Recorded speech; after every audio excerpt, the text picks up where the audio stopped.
Junior NTR को hero of the masses कहा जाता है और वो अपने फैंस के लिए देवरा मूवी लेकर आए हैं, जिसके पहले पार्ट को आज हम एक्सप्लेन करने वाले हैं। तो आइए दोस्तों वीडियो को स्टार्ट करते हैं। लेकिन उससे पहले अगर आप हमारे चैनल पे नए हैं तो हमारे चैनल को सब्सक्राइब कीजिए ताकि आपको इसी तरह के फ्रेश और लेटेस्ट कंटेंट मिलते रहें। तो फिल्म की कहानी 1996 से शुरू होती है, जहां पर मुंबई के गृह मंत्री और रॉ के कुछ एजेंटों की मीटिंग हो रही थी। दरअसल में इंडिया क्रिकेट वर्ल्ड कप की मेजबानी करने वाला है, लेकिन कुछ खुफिया एजेंट को ये बात मालूम चल गई है कि गैंगस्टर दया और रेती इसमें कुछ गड़बड़ी करने वाले हैं। तो सूचना के आधार पर पुलिस इनकी खोज में आंध्र प्रदेश और तमिलनाडु की सीमा पर स्थित गाँव रत्नागिरी पहुंच जाते हैं, जहां पर इंस्पेक्टर राघव इन गैंगस्टर के बारे में पता करने लगते हैं। लेकिन इन्हें इन गैंगस्टर के बारे में तो कुछ पता नहीं चलता, लेकिन यहाँ की समुद्री लुटेरे के बारे में मालूम चल जाता है। तब राघव को इसी जगह पर सिंघप्पा नाम का एक आदमी दिखाई देता है और उसे बातें करते हुए राघव उसे लालच दे रहा था। वो कहता है कि अगर वो रत्नागिरी के लोगों के बारे में सब कुछ बताएगा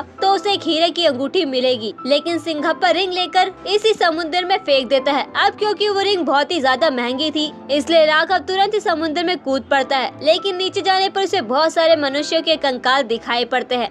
उसे देखकर राघव पूरी तरह से घबरा गया था और वो ऊपर आता है और सिंघप्पा से इसके बारे में पूछने लगता है। तब सिंघप्पा पहाड़ पर बसे 4 गांव की कहानी सुनाने लगता है। दरअसल में सिंघप्पा वीर थे। उन वीरों ने गलत नियत लेकर समुद्र से आ रहे हर एक खतरों को झुका दिया था, जिसमें अंग्रेज भी शामिल थे। मगर देश आजाद होने के बाद युद्ध लड़ने वाले ये वीर अब किसी काम के नहीं रहे, तो जिंदगी चलाने के लिए ऐसे काम करने लगे जिनमें बहादुरी चाहिए थी, जैसे पैसे के बदले किसी के लिए समुद्र में जहाजों का माल चोरी करना। और ये काम सिर्फ एक गांव वाला नहीं बल्कि 4 गांव के मुखिया मिलकर ये काम किया करते थे, जिसमें पहले मुखिया का नाम होता था देवरा और दूसरे मुखिया का नाम होता था भैरा, तीसरे मुखिया का नाम होता था रायप्पा और चौथे गांव के मुखिया का नाम होता था कुंजरा। तो ये 4 गांव के लोग काफी ज्यादा बहादुर थे और इनके मुखिया भी काफी ज्यादा बलशाली थे। इन 4 गांव के लोगों के पास अलग अलग काबिलियत थी और उन्हीं काबिलियत के दम पर वो लोग जहाज के माल को चुराते थे। अक्सर इन्हें कोस्ट गार्ड वाले रोकने के लिए भी आया करते थे, लेकिन अभी तक तो ऐसा नहीं हुआ था कि कोस्ट गार्ड वालों की नजर इन लोगों पर पड़ी हो। ये लोग बड़ी सफाई से समुद्र के माल को चुरा लिया करते थे। और यहाँ पे हमें मालूम चलता है कि दरअसल में ये 4 गांव के लोग मुर्गा के लिए काम करते हैं। दरअसल में मुर्गा का विदेश से बहुत सारा इलीगल तरीके से माल आता है, जिसके बदले में मुर्गा इन लोगों को बहुत सारा पैसा देता है, जिस वजह से गांव के सभी लोग बहुत ही ज्यादा खुश रहते हैं और इसी तरह से गांव के सभी लोग अपनी जिंदगी बिता रहे हैं। अब क्योंकि मुर्गा इन्हें इतना सारा पैसा दिया करता था कि लोगों को कोई भी काम करने की जरूरत नहीं पड़ती थी और इसीलिए ये लोग सिर्फ और सिर्फ मुर्गा के लिए ही काम करते थे, और वो भी जहाज के माल को चुराने का। और यहाँ पे हमें मालूम चलता है कि दरअसल में इन सभी लोगों में देवरा बहुत ही ज्यादा फेमस है और सभी लोग उसकी बहुत ही ज्यादा इज्जत करते हैं। देवरा का एक छोटा सा लड़का भी है जिसका नाम है बरा। तो वहीं रायप्पा की एक बेटी है, तो वहीं भैरा और कुंजरा का एक बेटा है। देवरा की फैमिली में उसकी पत्नी है जो कि उसे बहुत ही ज्यादा प्यार करती है। साथ ही साथ हमें देवरा की दादी को दिखाया जाता है और देवरा जब तक घर नहीं आता है तब तक उसकी दादी सोती नहीं है। तो वही देवरा का बेटा बरा हमेशा देवरा से कहानियाँ सुनकर सोता था। देवरा हमेशा अपने बेटे को हमेशा अपने योद्धा पूर्वजों की कहानी सुनाता था, लेकिन बरा को उनकी कहानी नहीं सुननी थी, बल्कि उसे तो देवरा की कहानी सुननी थी। उसकी नजरों में तो उसके पिता ही हीरो हैं। अब आगे हमें मालूम चलता है कि हर साल इन 4 गांव को मिलाकर ये एक फेस्टिवल करते हैं, जिसमें ये लोग शस्त्रों की पूजा करते हैं। ये शस्त्र उनके लिए भगवान की तरह होते हैं। इस फेस्टिवल में एक प्रथा भी थी जहाँ पर कि 4 गांव मिलकर उनके बीच में संग्राम होता है और जो भी इसे जीत जाता है वो इन शस्त्रों को अपने गांव लेकर चला जाता है। और ये वर्षों से प्रथा चलती आ रही है, इसलिए इस साल भी उन्हें आपस में ही संग्राम करना था। लेकिन यहाँ पर देवरा कहता है कि ये प्रथा हमारे पूर्वज जो है वो योद्धाओं और लड़ाइयों के लिए किया करते थे। वो कहता है कि हम सब आपस में भाई हैं। ये शस्त्र हमेशा ये संग्राम जीतकर देवरा अपने गांव ले जाता है, लेकिन रायप्पा के गांव वाले एक बार भी शस्त्रों को नहीं ले जा पाए हैं और शस्त्रों की पूजा करने का मौका भी नहीं मिला है। और इसीलिए देवरा चाहता है कि हर साल इन शस्त्रों को अलग अलग गांव में पूजन के लिए भेजा जाए। लेकिन उसकी बातों से बहुत सारे लोग असहमत थे और उनमें से जो बहुत ही ज्यादा असहमत था वो आदमी था भैरा। भैरा कहता है कि ये प्रथा जो है वो सदियों से चलती आ रही है, हमारे पूर्वजों ने स्टार्ट किया था और ये प्रथा हमेशा चलती रहनी चाहिए। इस संग्राम के कुछ रूल्स थे। हर गांव के सिर्फ 2 आदमी ही इस लड़ाई में भाग ले सकते थे और जो आखिरी तक बच गया वो यहाँ से शस्त्रों को अपने गांव ले जा सकता है। तो यहाँ पर सभी लोगों को मारने के बाद आखिर में भैरा और देवरा बचते हैं। दोनों ही एक दूसरे के ऊपर पूरी तरह से भारी थे, लेकिन आखिर में ये लड़ाई देवरा जीत जाता है, जिस वजह से वो शस्त्रों को रायप्पा के गांव भेज देता है ताकि उन्हें भी शस्त्रों की पूजा करने का मौका मिले। तो इस तरह से देवरा सभी के बारे में सोचता था। वो सिर्फ अपने गांव के बारे में ही नहीं बल्कि चारों गांव के बारे में सोचता था। एक दिन जब देवरा के पास मुर्गा आया तो उसने बताया कि आज रात फिर से उसका जहाज आने वाला है जिसमें से उन्हें माल निकालना है, लेकिन इस बार यहाँ पर देवरा ने मना कर दिया था। वो उससे कहता है कि कोस्ट गार्ड की सिक्योरिटी बहुत ही ज्यादा बढ़ चुकी है और इसीलिए उन्हें कुछ दिन रुक जाना चाहिए। जब सब कुछ शांत हो जाएगा तब वो उसके माल को निकालना शुरू कर देगा, लेकिन भैरा इससे सहमत नहीं था। वो कहता है कि अगर देवरा नहीं होगा तो हम तब भी माल निकाल सकते हैं, लेकिन सभी लोग जानते हैं कि जहाज से देवरा के बिना माल को निकालना असंभव है।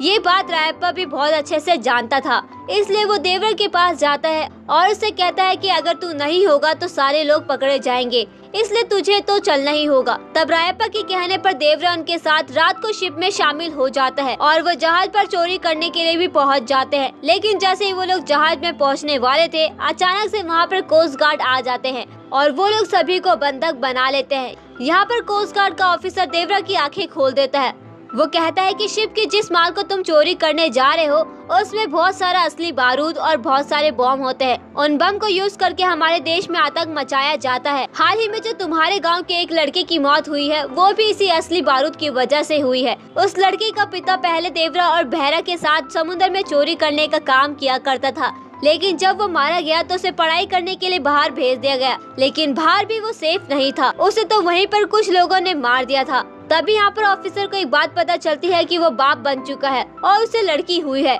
लेकिन इस बात से वो बिल्कुल भी खुश नहीं था। वो देवरा से कहता है कि जब तक तुम जैसे शैतान हो तब तक हमारी लड़कियाँ कैसे सेफ रह सकती है। ये सुनने के बाद तो देवरा पूरी तरह से हैरान रह गया था।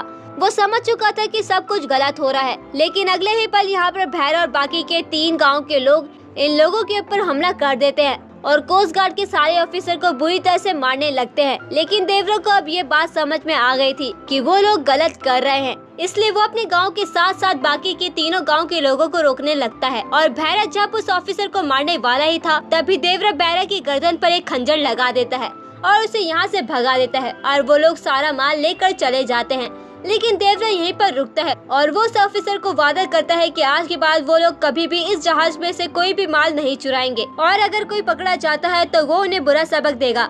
अगले दिन जब भैरा मुर्गा को माल देने के लिए जाता है तो यहाँ पर देवरा आ जाता है और वो मुर्गा से कहता है कि आज के बाद वो लोग उसका माल नहीं चुराएंगे और अगर कोई उसका माल चुराने के लिए गया तो वो उन सभी को बुरी तरह से मारेगा। दरअसल में मुर्गा ने वहाँ पर उन लोगों को नहीं बताया था कि कंटेनर में क्या था। जब देवरा को मालूम चला कि दरअसल में उसमें बारूद है और बम है तो उसने ये काम रोक दिया, क्योंकि गांव के जो लड़के की मौत हुई थी वो भी उन्हीं की वजह से हुई थी। लेकिन अभी भी भैरा और कुंजरा उसकी बात से पूरी तरह से सहमत नहीं थे और वो यहाँ पर देवरा के ऊपर हमला कर देते हैं। लेकिन यहाँ पर देवरा उन्हें बुरी तरह से मार रहा था और उनकी पीठ पर एक खंजर से निशान बना देता है और उनसे कहता है कि आज के बाद किसी ने भी जहाज से माल चुराने की कोशिश करे तो वो उनकी पीठ पर इसी तरह से साइन बना देगा, जिसके बाद वो सारे असली बारूद को यहीं पर खत्म कर देता है। तो इस तरह से देवरा ने समुद्र की रक्षा करने लगा था, या फिर कह सकते हैं कि वो देश की रक्षा करने लगा था।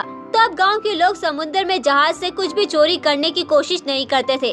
तो अब गांव के लोग समुद्र में जहाज से कुछ भी चोरी करने की कोशिश करते थे तो देवरा उन्हें बुरी तरह से सबक सिखाता था, जिस वजह से सभी लोग अब देवरा से डर चुके थे। कोई भी उसके विपक्ष में नहीं जाता था। देवरा और उसके साथ के लोग अब मछली पकड़ने का काम करने लगे थे, लेकिन भैरा अभी भी यहाँ पर देवरा के साथ कुछ भी अच्छा नहीं होने देना चाहता था, इसलिए उसने एक प्लान बनाया था। वो अपने भाई का रिश्ता रायप्पा की बहन से करवा देता है, जो कि असल में अंधी थी। रायप्पा जब ये बात सुनता है तो उसे बहुत ही अच्छा लगता है। वो ये बात तुरंत ही देवरा को भी बताता है और उसे शादी में भी इनवाइट करता है। तो अब भैरा के भाई और रायप्पा की बहन की शादी होती है। तो यहाँ पर देवरा आता है और वो यहाँ पर खूब डांस करता है और खूब एंजॉय करता है, क्योंकि रायप्पा की बहन उसकी बहन के समान थी। तो 4 गांव के लोग और उनके मुखिया भी मौजूद थे, लेकिन कुछ लोग यहाँ पर देवरा से खफा थे, जिनमें से भैरा और कुंजरा पहले नंबर पे थे। लेकिन भैरा यहाँ पे उससे कहता है कि जब तक तू यहाँ पर है हमें तेरी बात सारी माननी पड़ेगी। भैरा यहाँ दोस्ती बढ़ाने की बात कर रहा था और बातों ही बातों में उसे 3 मटका शराब पिला देता है। तो वो पूरी तरह से टून हो चुका था, तभी यहाँ पर रायप्पा को मालूम चलता है कि भैरा और कुंजरा के लोग देवरा को मारने की प्लानिंग कर रहे थे। तो रायप्पा तुरंत ही भैरा से बात करने के लिए जाता है और वो लोगों की प्लानिंग के बारे में पूछता है। तो भैरा कहता है कि आज रात तो देवरा को मरना ही होगा। तो भैरा यहाँ पे रायप्पा से कहता है कि आज रात तुझे देवरा को मारना होगा या फिर तेरी बहन, तुझे दोनों में से एक को चूज करना होगा। अगर अपनी बहन को बचाना चाहता है तो देवरा को बोल दे कि समंदर में आज रात चोरी होने वाली है, इसलिए उसे तट पर भेज दे। उसके कहने के मुताबिक रायप्पा यहाँ पर सेम ऐसा ही करता है, क्योंकि वो अपनी बहन को बचाना चाहता था। इसलिए उसने देवरा से कहा कि आज रात जहाज की चोरी होने वाली है। ये सुनने के बाद देवरा तुरंत ही तट पर पहुंच गया था, लेकिन वहाँ पर तो बहुत सारे लोग देवरा का इंतजार कर रहे थे, जो कि बहुत ही ज्यादा खूंखार थे। वो लोग देवरा के ऊपर हमला कर देते हैं, लेकिन देवरा इन सभी को चुन चुन कर बुरी तरह से मार देता है। सुबह अब जब गांव के सभी लोग तट पर पहुंचते हैं तो वो लोग देखते हैं ढेर सारे लोगों की लाश का ढेर लगा हुआ था। उसने लिखा था कि वो समझ गया है कि वो गांव में रहकर तो लाल समंदर की रक्षा नहीं कर सकता है और इसलिए वो यहाँ से दूर जा रहा है। लेकिन जब कोई भी समंदर से जहाज की चोरी करने की कोशिश करेगा तो वापस आ जाएगा। जिसके बाद कहानी 12 साल के बाद शिफ्ट हो जाती है, जहाँ पर कि हमें बताया जाता है कि इन 12 सालों में आज तक समुद्र में कोई भी चोरी नहीं हुई है, जिससे हमें पता चलता है कि देवरा का इन सभी गाँव के अंदर बहुत ही ज्यादा खौफ है और अगर कोई समंदर की चोरी करने की कोशिश करता है तो देवरा उन्हें बुरी तरह से मारता है। इन 12 सालों में देवरा किसी को भी नहीं दिखाई दिया। जिसके बाद हमें देवरा के बेटे बरा को दिखाया जाता है, जो कि सेम टू सेम अपने पिता की तरह दिखता है, लेकिन वो सिर्फ अपने पिता की तरह दिखता है। उसके अंदर अपने पिता की तरह बहादुरी नहीं है, जबकि वो तो बहुत ही ज्यादा डरपोक है और अपने पिता के लिए उसके अंदर बहुत ही ज्यादा गुस्सा है, क्योंकि उसकी दादी और उसकी माँ हमेशा देवरा का इंतजार करते रहते हैं। लेकिन बरा उससे कहता है कि वो इंसान तो हमें छोड़कर जा चुका है, वो भी अपनी मर्जी से, तो वो यहाँ पर भला क्यों आएगा। अब आगे हम तंगा नाम की एक लड़की को देख पाते हैं, जो कि रायप्पा की बेटी है और तंगा के बहुत ही बड़े बड़े ख्वाब है। दरअसल में उसे तो देवरा पसंद था, लेकिन अब उसे कोई ऐसा इंसान चाहिए जो कि बहुत ही ज्यादा बहादुर हो।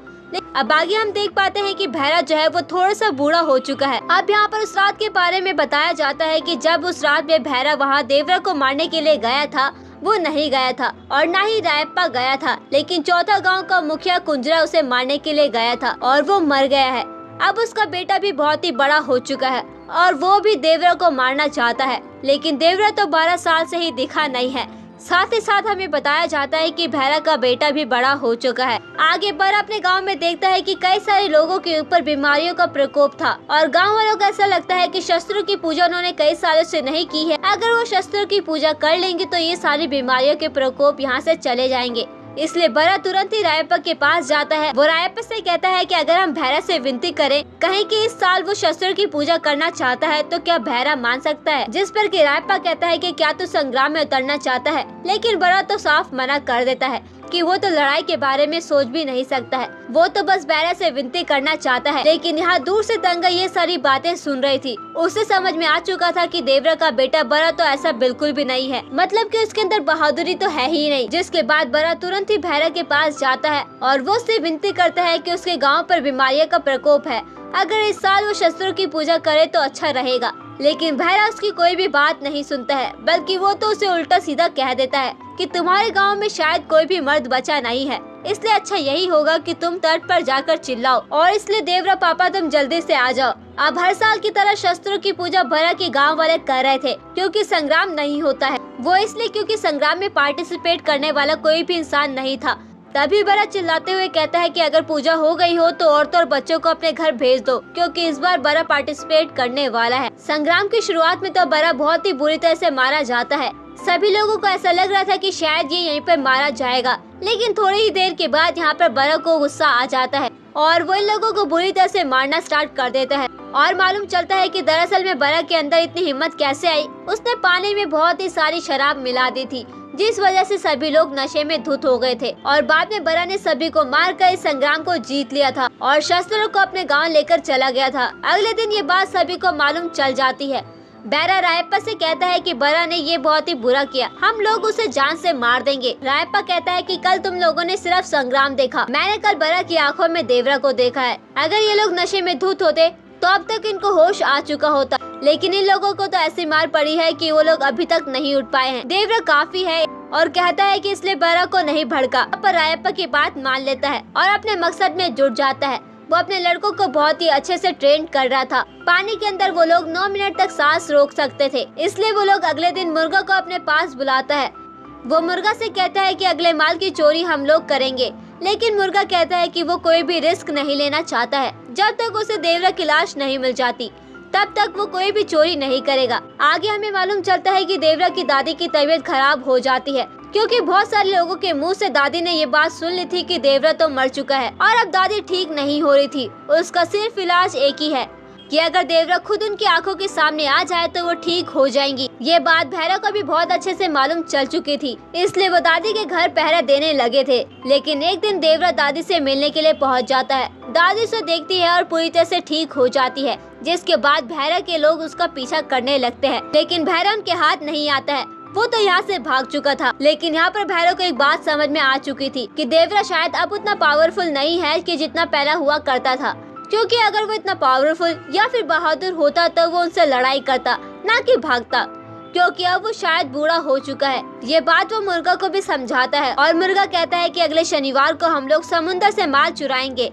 अगले सीन में हम देख पाते हैं कि देवरा की एक बहन भी है जिसको भैरव के लोग छेड़ रहे थे और इसे बुरा भला बोल रहे थे। वो कहते हैं कि अगर देवरा मर गया है तो हम तुझे रोज सताएंगे। लेकिन जब ये बात भैरव को मालूम चलती है तो वो तुरंत ही भैरव के लोगों के पास पहुंच जाता है। भैरव के लोगों को ऐसा लग रहा था कि भैरव कुछ भी नहीं कर सकता है, लेकिन यहाँ पर वो अपनी बहन के लिए फाइट लड़ता है और वो इन लोगों को इतनी बुरी तरह से मारता है कि वो लोग पूरी तरह से हैरान थे। लेकिन अगली सुबह यहाँ पर एक और शॉकिंग न्यूज आती है, जहाँ पर कि भैरव को मालूम चलता है कि कल रात जिन लोगों को उसने मारा था उन लोगों में से एक की मौत हो गई है, जो कि भैरव का आदमी था। और इसीलिए अब भैरव डरते डरते भैरव के पास जाने लगता है।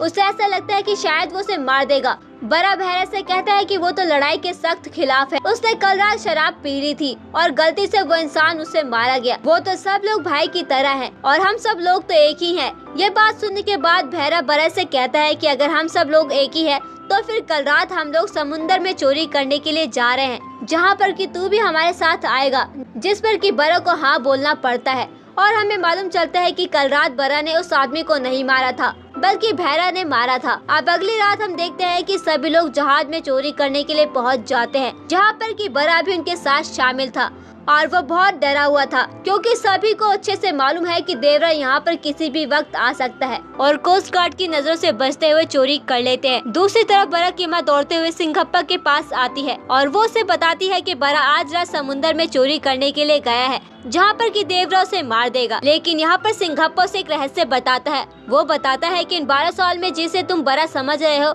वही असल में देवरा है। देवरा तो 12 साल पहले ही मारा जा चुका है, लेकिन भैरव ने तब से ही मनगढ़ंत कहानी बनाई हुई थी ताकि कोई भी उसके डर को भूल ना पाए और उस समंदर में जाने की गलती कोई भी ना करे। और उसकी मनगढ़ंत कहानी जो है वो कामयाब भी हो जाती है। लोग उस समंदर में जाने से डरते हैं क्योंकि देवरा का डर सभी के दिलों में राज करता है। तो तुम्हें भैरव के लिए चिंता करने के लिए कोई भी जरूरत नहीं है, बल्कि तुम्हें तो उन लोगों के लिए चिंतित होना चाहिए जो कि भैरव के साथ गए हैं। तो यहाँ पे हमें पता चलता है कि 12 साल पहले देवरा मारा जा चुका है, लेकिन भैरव ने उसके डर को भूलने नहीं दिया। यहाँ सारे लुटेरे जब समंदर में चोरी करके वापस लौट रहे थे तभी यहाँ पर एक शार्क आ जाती है। सभी लोग उसके ऊपर फायरिंग करने लगते हैं, लेकिन अगले ही पल में भैरव इन सभी को पानी के अंदर ले जाता है और उन्हें पीछे से बुरी तरह से मारता है, जैसे कि उसका पिता देवरा पीछे से पीठ के ऊपर साइन बनाकर मारता था। उसी तरह से यहाँ पर भैरव इन सभी लोगों को बुरी तरह से मौत देता है और पूरे के पूरे जहाज को लाश के ढेर से बदल देता है। अब जब भैरव इन सभी लाशों को लेकर बाहर आया तो हमें मालूम चलता है कि सिंघप्पा को पहले से ही मालूम था। भैरव अपनी पीठ पर भी वही निशान बनाता है जो कि उसके पिता बनाया करते हैं, क्योंकि वो भी तो समुद्र में चोरी करने के लिए गया था। तो सिंघप्पा इस तरह से ऑफिसर को सारी कहानी सुना रहा था, लेकिन ऑफिसर के दिमाग में एक डाउट था जो कि हमारे और तुम्हारे अंदर भी है कि आखिरकार बाहुबली इंसान देवरा को मारा किसने। उस रात तो उसने सभी को मार दिया था, तो फिर आखिर देवरा को मारा किसने। और आखिर में हमें बताया जाता है कि दरअसल में देवरा को उसी के बेटे भैरव ने मारा था, जैसे कि बाहुबली में कटप्पा ने बाहुबली को क्यों मारा था। और इसी सस्पेंस के साथ ये फिल्म यहीं पे खत्म हो जाती है कि आखिरकार भैरव ने देवरा को क्यों मारा। तो अगर आपको लगा हो कि भैरव ने देवरा को इस वजह से मारा हो तो आप कमेंट बॉक्स में जरूर लिख सकते हैं कि उसने क्यों मारा होगा, वरना आप मेरी तरह देवरा के सेकंड पार्ट का इंतजार कर सकते हैं। और यहीं पे ये वीडियो खत्म होती है। उम्मीद करती हूँ कि वीडियो आपको पसंद आई होगी और अगर वीडियो पसंद आई हो तो हमारी वीडियो को लाइक कीजिए और इसी तरह की वीडियोस पाने के लिए हमारे चैनल को सब्सक्राइब कीजिए ताकि आपको इसी तरह के फ्रेश और लेटेस्ट कंटेंट मिलते रहे।